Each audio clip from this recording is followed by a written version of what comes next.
One. Hey guys, this is David Eldar and Hassan bin Arshad. I don't know how to say your name, man.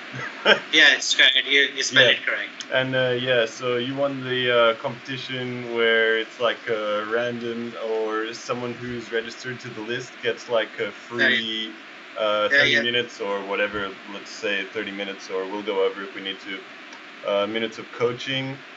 And yeah, that's pretty much it. So we should let's get into it.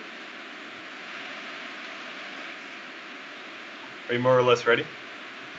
Yeah, I'm ready. Okay, cool. Yeah, so basically, for anyone watching, Hassan sent me like a bunch of Quackle files, and he sent me some positions Yeah, here. So I've got it all. I've got them all open here. These four, and I also opened up cross tables and Quackle in case we need to look at anything as well. okay. So just give me one sec. And okay, cool. So we can start with whichever you want. So I guess we'll just start with one of these links you sent me. Yeah, sure. Let's start with this one. That's pretty big here, and Yeah, because I can actually see it. So what were you thinking like about this spot in particular that yeah, you chose it? yeah. The one thing that was concerning me was that why did he play the C? I mean, he could have kept the C for the hook Okay, and right. this. So you're wondering like if he played like Yogi because like the C Yeah, you. increases like his leave evaluation, and because if Yeah, he plays Yogi, then he can use the C himself next turn for yes, 18 yes. points That's going both ways. Well, yeah. already my immediate thought is like if you put the C there, it's really blocky. Because if you put because Yogi takes an N as well, so there's Yogin, Yeah, there's Yogis, there's Yogic. So yeah. also, Nigel could have had a C, Nigel could have an N, and this board actually is not that conducive to like putting down a bingo. And actually, Oh, nine points is like a lot of points. So yeah, what we can do though is we can actually just run this through Quackle quickly because it's such an easy position to run, yeah. and we'll actually put in the rack, and what we can do is we can just simulate yogic versus yogi, and we'll just run it to two players. And one quick thing, that's something you Simulate. can always quickly do here, and you Okay. can run a pretty quick sim here. And actually, if you run it to two players and like maybe Yeah. 1,000 iterations, you'll probably get like a reasonably accurate result. Okay. And actually, to my surprise, like Yogi is coming ahead here, which I wasn't really expecting because I think I would have played Yogic as well. Ah, okay, now it's changing a little bit, but to my surprise, like these two moves, they look pretty similar. Yeah. It looks like there's very little between it. So I guess like the advantage of Yogi is that you can use the C yourself and you have a Feel stronger lead. stronger leaf. Yeah. Yeah, the stronger lead is what I meant to say. But Yogic is a lot tighter, and I think like keeping the board tight here Yeah. is not a bad thing. After Nigel plays jail, I'm guessing like most of the time he's sitting on 1 point tiles. Yeah. So if he Most has probably. 1 point tiles, he's probably kind of close to a bingo. So I guess playing something blockier is better. And the computer doesn't know that Nigel probably has 1 point tiles, and Yeah. that's one thing here that I think might tip Yogic over Yogi. Um, just to be clear, I haven't looked at these positions in advance, so I'm just kind of riffing here. Okay. I don't actually know what's best. So I'm kind of just guessing, but in my opinion, I would play Yogic here over Yogi. Is there? And if we take a look, we can see what the other options were. There's also this, but that's obviously too But dangerous because it gives yes. away Gox or all those No. spots there. And yeah, these are obviously the two best options. So I think definitely. when you approach this spot, I think it's worth knowing that these when the two options are so close together that if you sim them, it doesn't even make a point of difference. It really doesn't matter that much. And I think a lot of people don't really agree or think about it that way. But I think when there's like basically nothing in between, you don't really need to worry too much. And the takeaway here is that this lead is actually worth quite a lot, as is the setup. But Yeah, that's I would, why. in this situation, I would still opt for the block here move, and I agree with Adam's choice here. Yeah. Okay. Do you have any further input about that situation? No, no, it's fine. Okay, I cool. got it. Should we move on to the next one? Yeah, move on to the next. All right, cool. So here's the situation. I'm just gonna try and make it bigger. Yeah, so this one is another Logan versus Nigel, and so just walk me through what you're sort of wondering, what you're asking. I'm guessing you're wondering why Adam didn't play Uvula, right? Yeah, because like he's got 2 U's left Yeah. on the rack. Well, I don't know. I mean, I agree with you. I think, I mean, just looking at it straight away, I think I would probably play Uvula here, and Okay, Uvula or Uvular? I think I would Like play which? Uvula because I think WR is 2 points better than W blank. But you know, when you sort of come across situations like this, we can take a look at the leave evaluator and we can just quickly type in RW blank and W blank. And if you see here, yeah, so RW blank is coming out 3 points Blank's ahead. better. Just to note that this leave evaluator, I'm pretty sure, is out of date. As far as I know, it's like based on a TWL dictionary, or oh no, I guess not. Or I don't know if it's based on the current dictionary, basically. So I don't know how up to date it is, but you can use it as like a pretty good guideline for like stuff like this. You know, if it says RW Yeah. blank is better than W blank, then yeah, it And probably is like 2 or 3 points better. And we can also run that versus Adam's rack, which is UUR blank. So, you know, WR comes in at 25 and UUR blank comes in at 15 points. So it's actually, according to this, it's only 8 points worse, which is actually pretty close. The only thing is, like, what are you going to do with UUR blank on this board? It's just total garbage. And with the W, you know, we have the spot here, even though it's probably going to be taken. So the spot on the I3. yeah, the spot with putting W here and coming across, that'll be an easy 35 points if Nigel doesn't take it. And there's also the triple, and you know, with WR we can make a lot of bingos. There's a lot of bingos that come down here, and a lot of bingos that come across here. And yeah, and with these situations, it is worth noting, unless you're watching Nigel, there is a chance that Adam just overlooked this. I don't actually think he would have in this spot, but it is worth considering. And yeah, 13 points is a lot of points. So Uvula is 20 and Alu is 33, so there's 13 points in it. And I can actually see a pretty strong case for taking the 13 points. And keeping URU is pretty bad, but Nigel doesn't have that many places to play. So after Alu, there's the hotspot at 6B, and there's the hotspot at 4B, and and then there's re-tackle as well if he has a D. But other than that, it's not actually that amazing. It's not that amazing a situation for Nigel unless he has like a pretty high point tile or something. So I don't know. It's a tough one.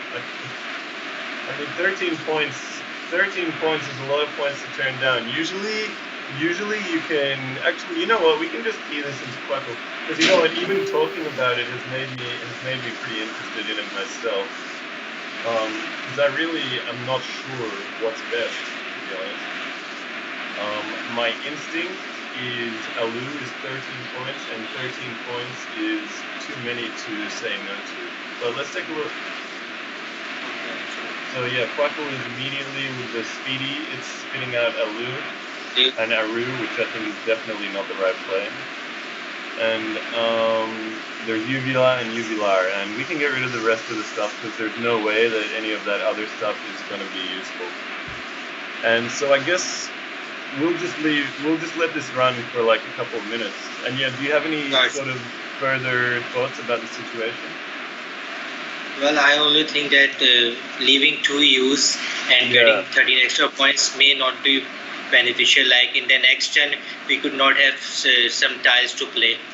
Yeah. Like we could get 2 vowels or out from the back because the back is... Yeah, and that's definitely true. Like the next turn, we could end up changing, or we might have to play something like KURU.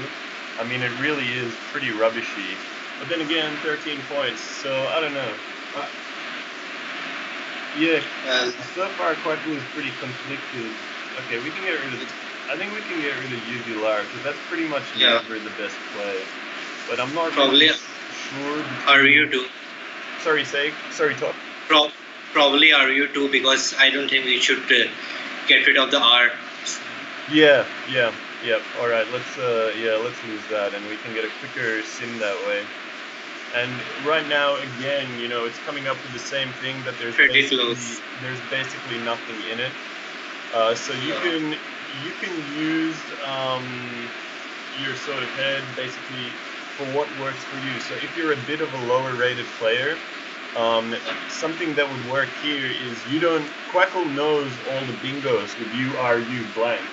And I'm guessing you don't. I don't even know all those bingos. I mean, you basically have to have a full knowledge of the low probability bingos for this leave to be maximal. So unless you have that knowledge, in a situation where it's as close as this, I would definitely play Uvula. And looking at the sim result, I think Uvula is probably the best result anyway. So as we can see, like if we look at the details in the sim, where my mouse is on right now, like Alu is a lot more defensive. So the opponent scores 3 less points after that. But we also score, after his turn, we score a ton less. We score 17 points less. But notably, our bingo is only down 6%, or 5 or 6%. So URU could be a stronger bingo leave than you think, maybe. I mean, I don't know. We can take a quick look in Ziziva over here and just take a look in URU blank blank blank blank and see there's 200 bingos available, and WR blank blank blank blank blank, and there's 1,100 bingos available. So there are a lot more with WR, but we also have an extra blank to make words with, and we also, when we're playing, we have 13 less points. So yeah, I think the takeaway here is that 13 points is 13 points, and that's just a lot. Like no matter how shitty your lead is, 13 points is not to be sneezed at. Yeah, that's an interesting one actually, because I really myself, I really don't know what I would have played. I mean, I think with a lot of these spots, you kind of just have to guess, and I probably would have just taken a guess here as well. And yeah, so I think the deciding difference for this one is if you're a bit lower rated and you don't know all the bingos with 2 U's, then you should definitely play this and try and get a bingo with WR. Yeah, those are my thoughts on this situation. Do you have anything further you think about it? No, it's alright. We should move on to the next one. Okay, cool. So the next one is this one you sent me, and this one is one of mine actually. So what were your thoughts here? Yeah, my thought was, why didn't you play it like weeks on the 8-12th spot? Well, I actually remember this tournament and I remember this game, and the reason is because I wasn't sure if it was a word. Yeah. So just to remind that anytime you're watching like a higher rated player and you see like a pretty obvious mistake like this, and it is a pretty clear mistake from what I can see, is that they may have, unless you're watching Nigel, like they may have just missed something, or they may just not know. And that was definitely the case here. I remember this situation very clearly, and I'm pretty sure the next turn he scored a ton of points, and I was hating life. Yeah. So yeah. Okay, so why didn't you play it just weak instead of adding the E? Yeah, I think because he's pretty likely to have an E and an S himself, I think I should take the 2 points and just gamble. And I think the E with the Q is quite a bad tile. And we can just check, like for instance, Q itself, according to the lead evaluator, is -9, and QE is about the same. And so you can take the extra 2 points there, and I think, where did it go? And I think about defensively, it winds out roughly the same. I'm not going to sim this one, but I think it's pretty close, would be my guess. But it could be worth looking into later. But I think a lot of people would worry about putting the E out because of a triple-triple and something like that. And I think you don't need to worry that much about it. And actually, what I'm going to do here is something you can do in your own time. Is when you come up on situations like this and you're worried about a triple-triple, is we'll just quickly key something in here. And what I'm going to do is I'm just going to put in week versus week. And, okay, wait, no, how's that going to help me? No, what I was thinking is like you could evaluate triple stat, but actually such a thing doesn't even exist on Quackle. But with this sim, what we can figure out is the opponent's average score after with the E and without the E.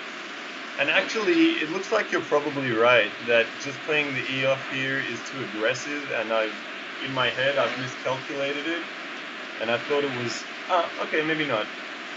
So according to this, after a week with an E, our opponent only scores 2 or 3 more points on average, which is really, really not that much. When you consider I'm scoring 2 more with week, the long week, week E, I guess we'll say from now on.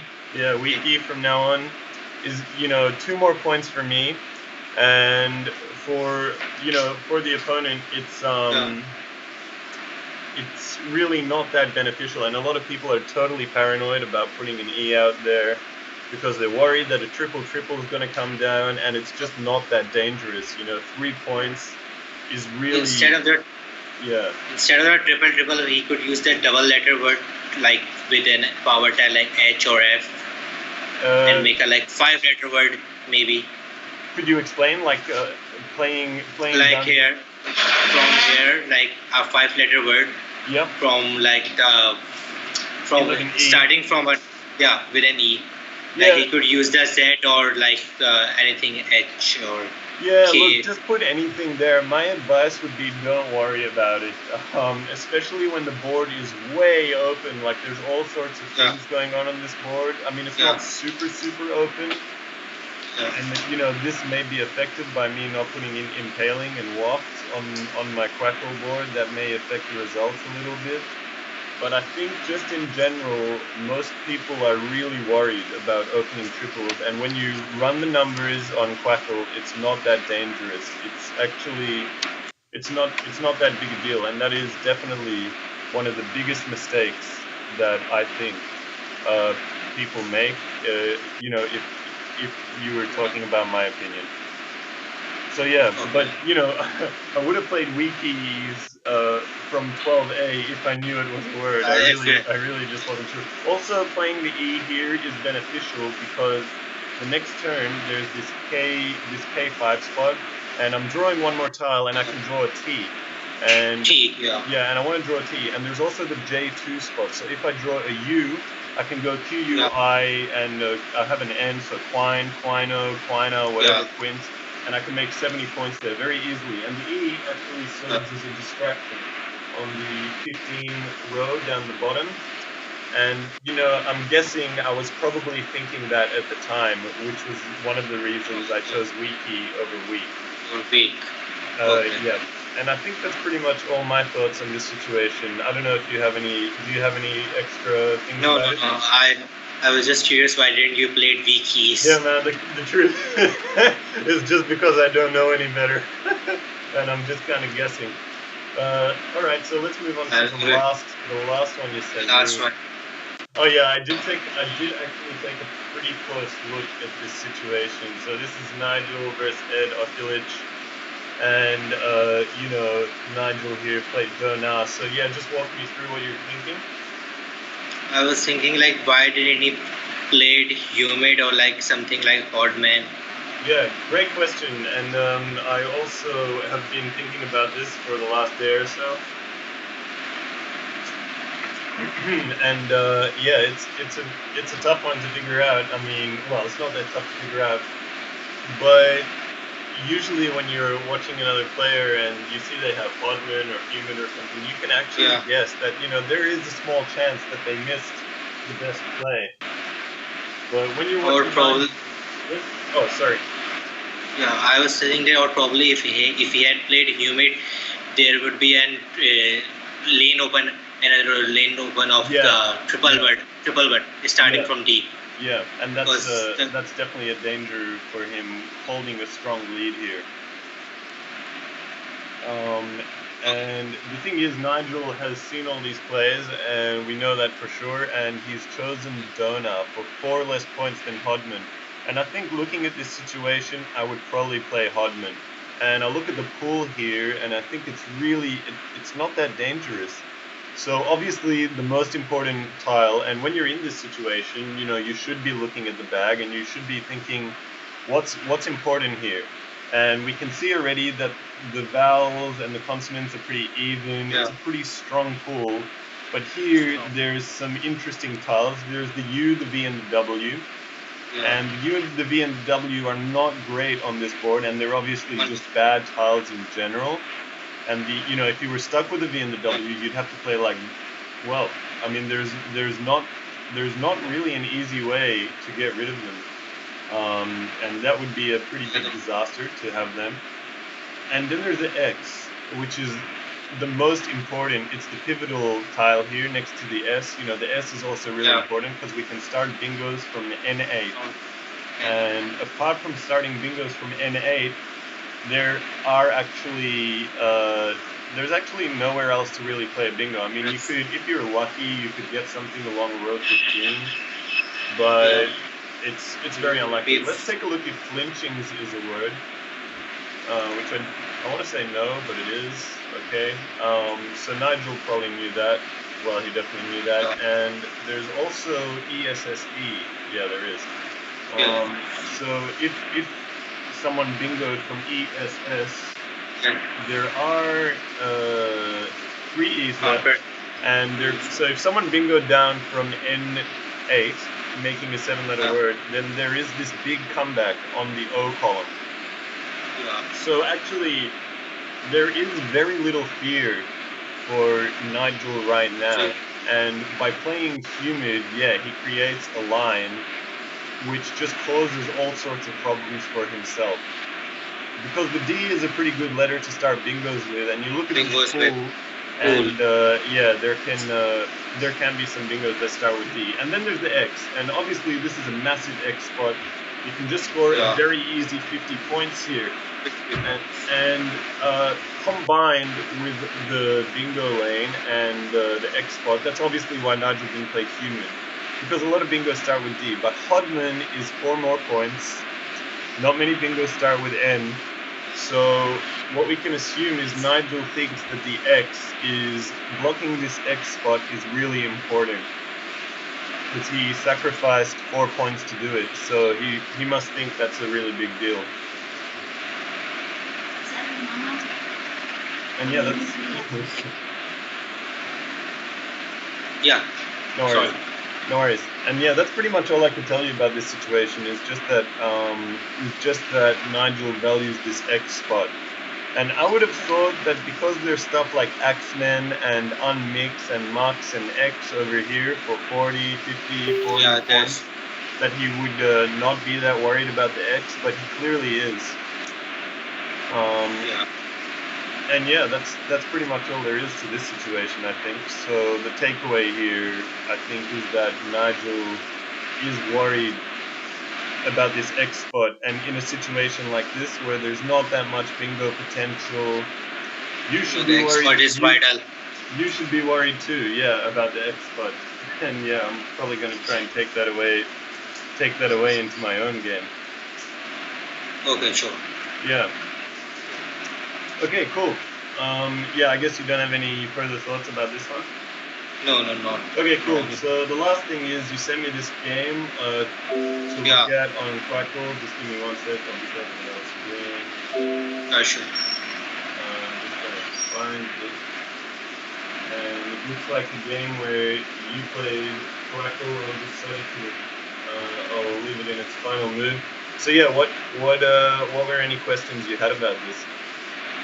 The first question was of this move. My third move. Your third move. The here? key. Yeah, key. Yeah. Okay, cool. So I was guessing. What are you thinking?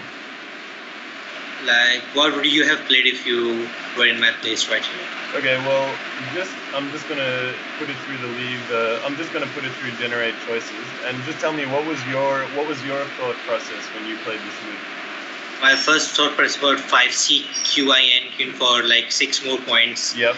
And the rack leaf wasn't that bad. Yeah. Considering that the pool is pretty wide open. Yeah. Yeah. But then the mine is a pretty better leaf than DEM. Yeah, it definitely is. Yeah. And I think that's pretty much all there is to this situation. And basically, you just need to make a calculation in your head and guess, really, which is better. And hopefully, I think there's not that much in this situation would be my guess. None of these other moves are real options. I mean, I guess you could play this, but that's not very good. So let's just quickly get rid of all this stuff and let's just put it to a sim, because why not? And my guess is it looks like you've chosen the best play, and I think D mine is a really strong lead. Let's just take a look at what you can draw, just to give us a better picture. And I just keyed that into Ziziva here. There's actually not that many bingos you can draw into. There's Domain, which will fit Denim, Dominique. So O and A are pretty likely tiles, and an R.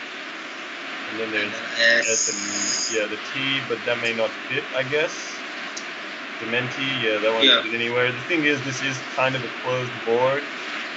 And with that knowledge that you don't draw that many bingos, and your opponent, once they see this, they may play a little bit tight. And, I didn't even see this. You're 100 points ahead. So I think with the 100-point lead, which I didn't notice before. But then you open up this line.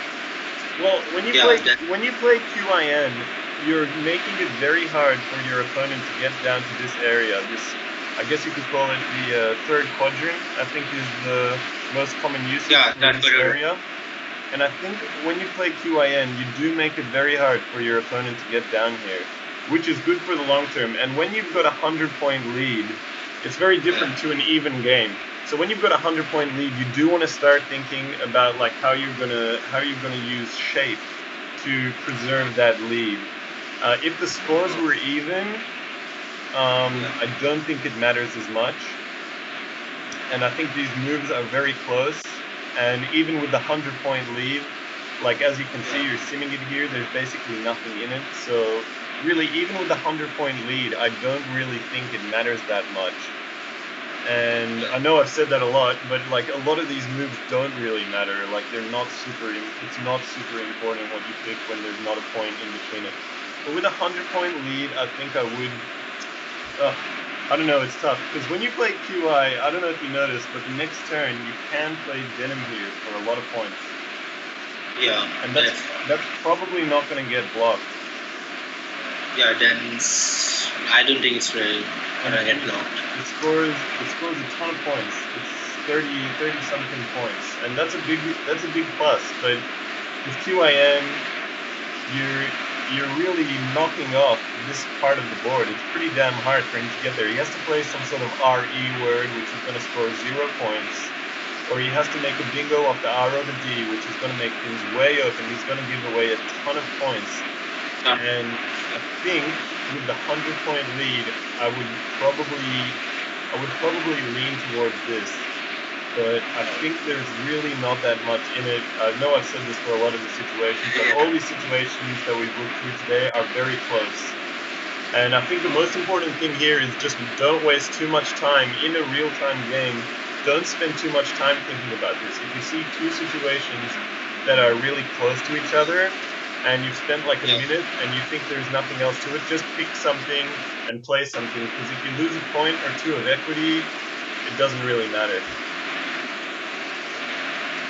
So yeah, kind of a non-answer answer, but like, you know, the answer is that both moves are fine, really.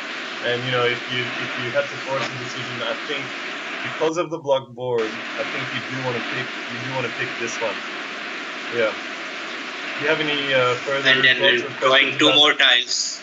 And yeah, you're drawing Yeah, two more probably you're tiles, right. which I think is a good thing with two blanks unseen. That's helpful as well. And also, above QIN, if we play it, we can MEEZ is a really productive rack if our opponent doesn't play along the 4 row. We can likely use that ourselves. And if we do happen to pick a bingo, which will happen, let's take a look, 27% of the time. Well, I mean, that's including all the spots, but let's say 20% of the time, 15% of the time, you pick a bingo and it plays here. It is game over, basically, with a 100-point lead. You'll be 150 points ahead, and that's that's the end, basically.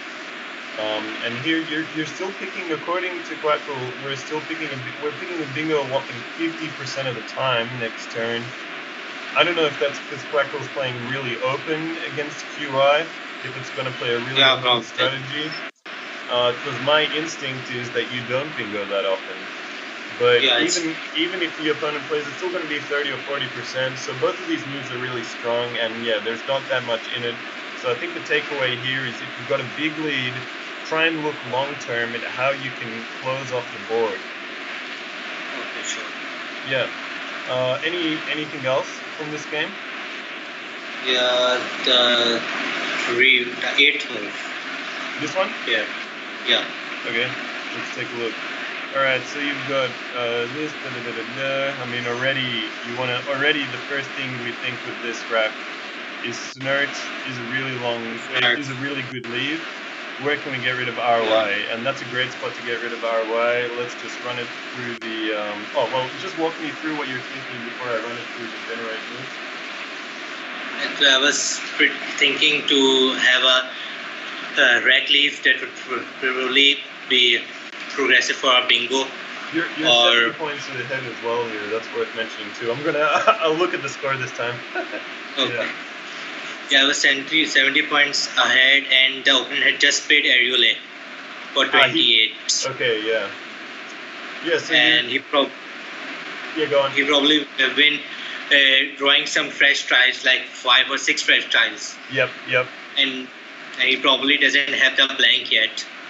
And it was like a very high chance that he would have drawn the blank or an S. Yeah, I don't actually know what the odds are that he draws the blank. I guess it's like 30% or 20% or something. Maybe you can help me out, or maybe someone can help me out after watching. Probably 30% or more. Okay, cool. So you're a bit worried that he's gonna draw the blank. Yeah. Yeah. Okay. And I was like. Well, I think with this situation, the first thing I see here is already BIRY, which is 32 points. And I'm guessing Quackle... Yeah, I saw it. Yeah, I'm guessing Quackle's going to spit... Oh, and Nitro. Whoops, I didn't see that. And, okay. Oh, wow, there's all sorts of... Oh, is this not a word? Did I make that up? Oh, it looks like I might have... I thought that was good. No, I thought you were saying bird C. Okay, no, I meant that, but it's not even a word, so, okay, just ignore me. Okay, sure. Yeah, so there's this, there's that, okay, there's that, which is garbage. So for a start, let's just get rid of all the moves that are really non-starters, and let's break it down here. So here we've got, a really strong lead, and a really strong score. I mean, this is 22 points, peaking these tiles is huge. The roll lead, but the other thing about this rack is that you've got INRST, but where are you going to play? This is what you'd call, I guess, a bingo rack, Because Yeah. with this rack, like you're looking to make a bingo next turn with RNIST, and Yeah. the problem is, where are we going to play this bingo? Because There are we've not got much lanes. yeah. So there's the B here, which I mean is not great because we can't go BR, which is going to start a lot of Yeah. lanes because RO is obviously no Yeah. good. So we can't go. Oh no, we can go BL, but we can't go BE, we can't go BA if we draw either of those tiles. So like Bannister and Barniest and blah blah blah, that's all out. So we do need to start BI, which does not actually start. If I'm guessing, it doesn't start that many words, especially if you're using all those tiles. And what we can All do, the stars. we can check that out in Ziziva, and we can see there is actually. Oh no. If we just use pattern match and we go BI 1 2 3 4 5 6, there's actually only 2 words that start with BI and have all these letters. So bitturns and biotrons. So that's a pretty bad one. And then there's the spot here, the 13 row, with another I, which I mean it's okay, but it's not great. There's the N, which again is not great. And here, there's this spot where you could start with an L at 12I, which is also not great. So I think you don't. My first instinct is you don't want to keep the bingo lead here if there's something else decent available. And this is available for 30 points, and that's very strong. It turns over five. It turns over 5 letters. The only problem is that whole area up here is now a danger for you. And then there's this. That's what I was confirmed. Yeah. Then there's this, which is. I mean, this just doesn't really do anything. It scores 30 points. You keep IRRST, which is a good lead, but you've now opened up this lane, which is just going to sit there. It's going to be a problem for you for the rest of the game. And yeah, you don't want that to be there, obviously. So I think we can actually just get rid of this before we even run this. Now there's this play, which is 26 points. And it's filling up a lot of space. It's turning over 5 tiles. It's making us pretty likely, or much more likely, to draw a blank. The same as this, but it's 4 less points. But what this does is it shuts down this lane. This lane is very difficult to use. The I lane is now very difficult to use, and the N was already very difficult. So it's actually, if we play this, we're causing a major shutdown, and we're really forcing the hand of our opponent. We're going 90 points, 100 points ahead, and our opponent will need more than a bingo to come back.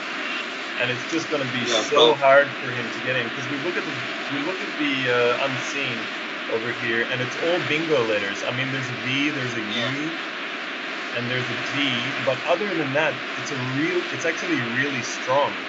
And I think blocking his bingos in this situation is really important. So that would, and then there's this, which is that move, except it doesn't do anything. So we can remove that because that's just the same thing, but worse. So the difference between these two is this one scores 4 more points, but it opens up a bunch of stuff.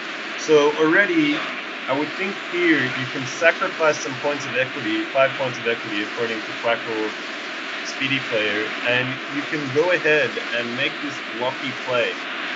And you can turn over 5 tiles, you get closer to the blank, nothing bad can really happen. You're blocking up the board. It's going to be very hard for him to reopen.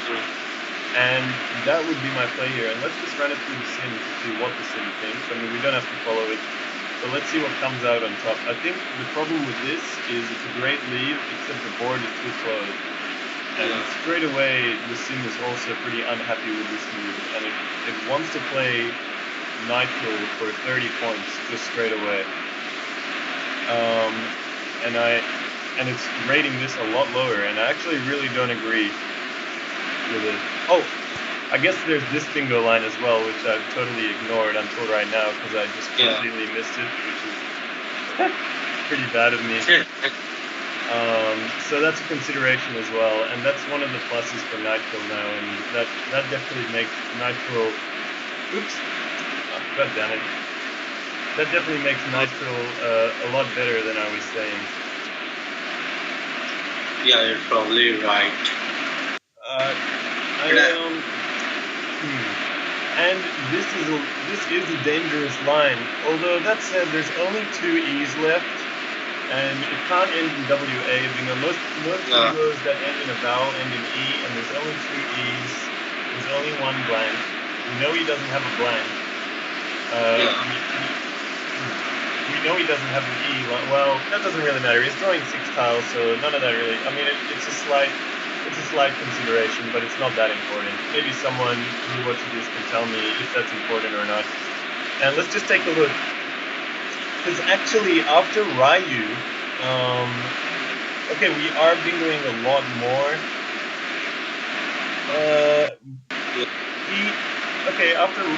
Alright, but Nitri is even blockier. So look, Nitri over here is taking his.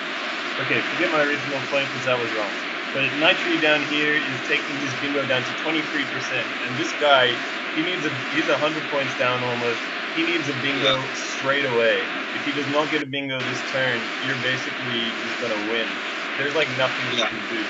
So in this situation, I think the takeaway is recognize that your opponent needs a bingo, and if you can get his bingo percentage really low, you can sacrifice a few points to do that.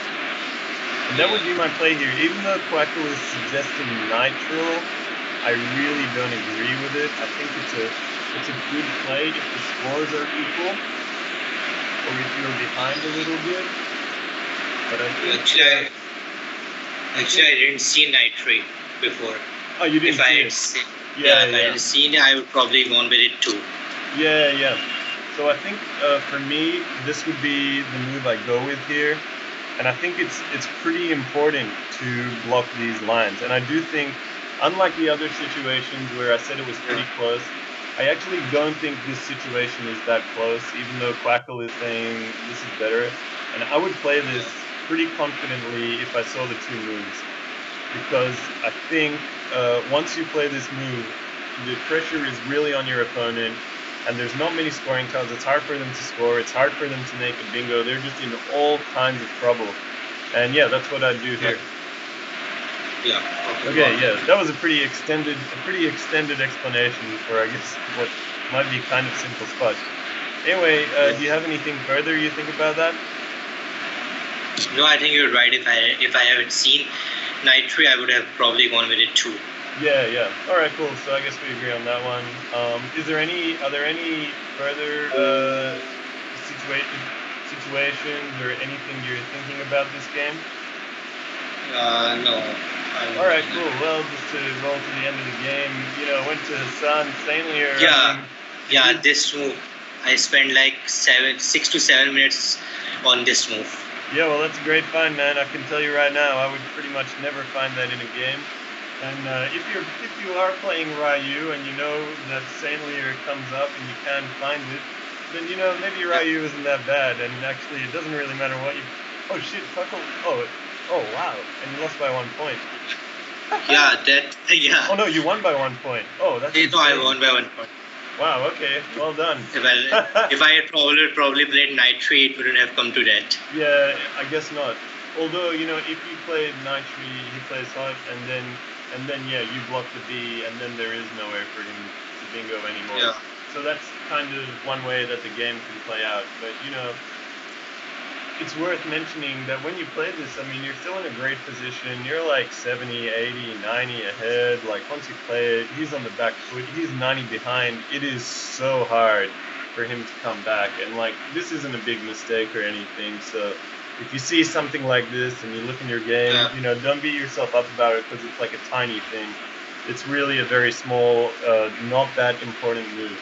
But yeah, it is worth analyzing, and I do think that, Nitri is best played pretty clearly. And I think that pretty much covers us. That's pretty much everything, yeah? Yeah, sure. All right, cool, Thank man. you so much. Yeah, thanks very much. Like, I hope this was helpful for you. Actually, I'll tell you what, this was pretty helpful to me. I really enjoyed this, and I learned some stuff myself that that I'm definitely going to take into games. Especially the situation where Nigel was like super paranoid about blocking the X. Like, in general, I'm not that paranoid, but maybe I should be. And yeah, so this was the first time recording. So if anyone ends up watching this, if you do watch it, tell me what you liked, what you didn't like. I've never used this program here before, OBS, but I'm gonna press stop recording, and hopefully it saves. And that's pretty much it. All right, thanks, Hassan. Okay, thank you so much.